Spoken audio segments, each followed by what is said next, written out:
Hello and welcome to another episode of the Lupus LA podcast, Your Story, Our Fight. Doctors weren't seeing me. They were seeing a girl talking about she was in pain, but there was nothing showing it, calling me a drug addict, calling me drug seeking, labeling me as problematic, when they just didn't take the time to put in the effort to figure out what was wrong.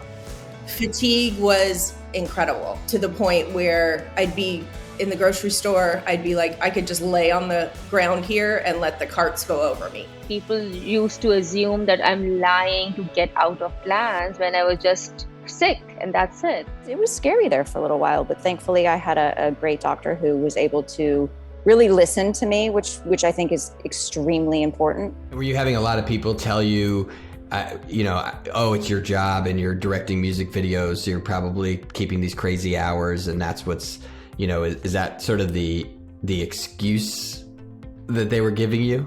Well, because I am a woman, I got a different thing. I was actually, one doctor said it was depression. And there were some who just didn't believe me.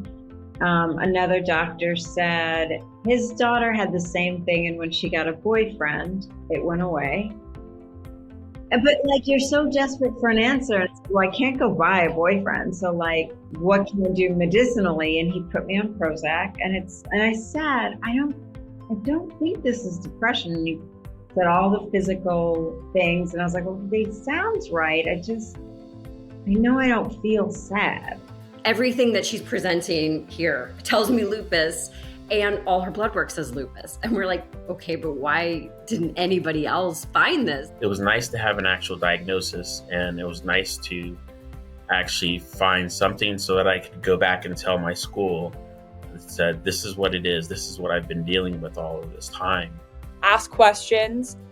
It's your lupus journey. You're the one with lupus, and so it's important that you understand what's going on. I'm still learning, every day there's things that I have to say, is this normal or is this, something progressing? Trust yourself and listen to your body. I could have been diagnosed a lot sooner had I pushed a little bit more for what I knew I was feeling in my body. Once you get that diagnosis, still listen to yourself and trust yourself and what you're feeling. The symptoms wax and wane, and they look different for each person. It's a moving target, which can be both frustrating and also hopeful. Look, today's not a good day, but I really believe tomorrow will be better.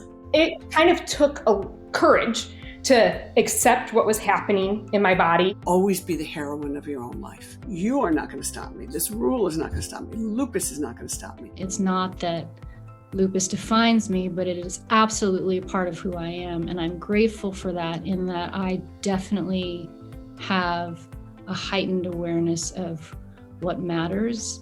I am aware of my mortality, and so things are much more precious to me, I think, or I'm aware of how precious this life is. Patients can be surrounded by a community, not only in their city, but all over the world, that are dealing with the same issues. Embracing a community, it made me go, oh, we're all doing this. I attended some of the Lupus LA support groups for several years, which was just a huge asset and a comfort and source of information and support. All of this is worth it if I can spare another Lindsay in middle school, high school, not knowing why they have these health problems that no one can explain, that makes them miss all the school, that makes them miss out on a traditional childhood or adulthood. And that, to me, is all the reason in the world. We're not alone.